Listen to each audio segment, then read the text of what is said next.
Atul sa General Assembly sa mga mag-uma sa Egbo sa Seryo Osmeña, probinsya miaghat nga palapdan pa ang ilang umahan karong hapit na mahuman ang monolithic dome dito sa lungsod sa Rojas. Atong paminaw ng dugang detalya sa report ni Steven Bibiloni. Gipadasig sa probinsyal nga kagamhanan ng Seryo Osmeña Egbo Federation, pinaagi sa pagpahigayon og General Assembly sa Barangay Biayon sa mong lungsod. Nga gitambungan usab sa 35 ka barangay diin giduaw kini ni First Lady Evelyn Tang-Uy. Sa iyang mensahe sa pag-aghat sa mag-uma nga magmakugihon iyang nahisgot ang panultihon mahitungod sa panaglahig paghatag og isda o pagtudlog pagpangisda. Kaning atong igbo, itudluan mo, ang inyong nahibawan, dili na po na mawala. Hantod-hantod na ninyo, depende lang inyong i-implement or dili. Ingon nila, kanang paghatag ng isda, basta na. Pero kanang pagtudlo, kung saan pag-isda, hantod-hantod na siya, dili na nakawala. Diba? Si Executive Assistant Joey Bernard ang mihatag usab sa iyang pagpasabot ngadto sa mag-uma mahitungod sa pagbaton sa maayong pamatasan aron mulungtad og dugay ang ilang asosasyon. Ingon man gipasabot niya nga adunay importansya ang tagsa-tagsa. Niini giaghat sab niya ang Egbo farmers nga palapdan pa ang ilang uma aron aduna unya isulod sa hapit na mahumang pagtukod nga monolithic dome. Ampingan ninyo ang inyong asosasyon.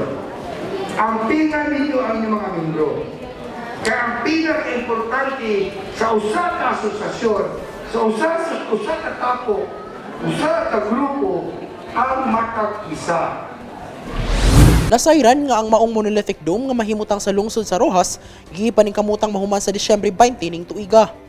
Sa laing bahin, misaysay sa iyang kasinatian sa iyang pag-apil sa Egbo si Mr. Noli B. Ferragora, ang maong kasinatian nagpakita nga doon na gayong mga pagsulay sa pagpananom apan wala sila nawadan sa paglaom.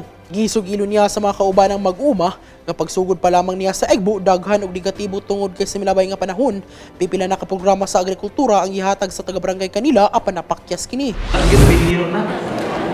Ano po gihapon? Wala ka gihapon kuningon nga. Parayo lang ta, no? Encouragement lang sa tuwa nga membro.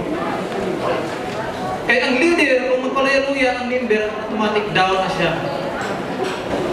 So karon kay himayo ng team ko, dayon nagpa-meeting ko pero para nga ma-powered sila pa, kana nga magkuhan sila. So encourage na to sila. Moto nga niulan mong pod kaloy-an kay suging init, niulan. So amo na yung abantihan. Nahawan, yabunuhan, dibaga kayong Maria, ang among aksal, dibaga ko kayo, lutak, lupok, tupong na sa tao. Oh, tupong na sa tao. Ikaw nga, ako na niro'y chance nga, katong na down na to, katong manaway sa to ang organisasyon, hilom yun sila. Lugan na karon hilom yun.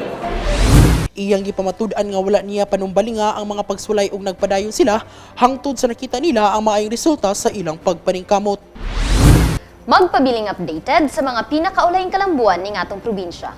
I-like ug i-follow ang among Facebook page ug mag-subscribe sa among YouTube channel. Kini ang Egbo Agribalita, Regine Cabilin alang sa Zamboanga del Norte Provincial News Network. Ang dapig sa kamatuoran, duyog sa kalambuan.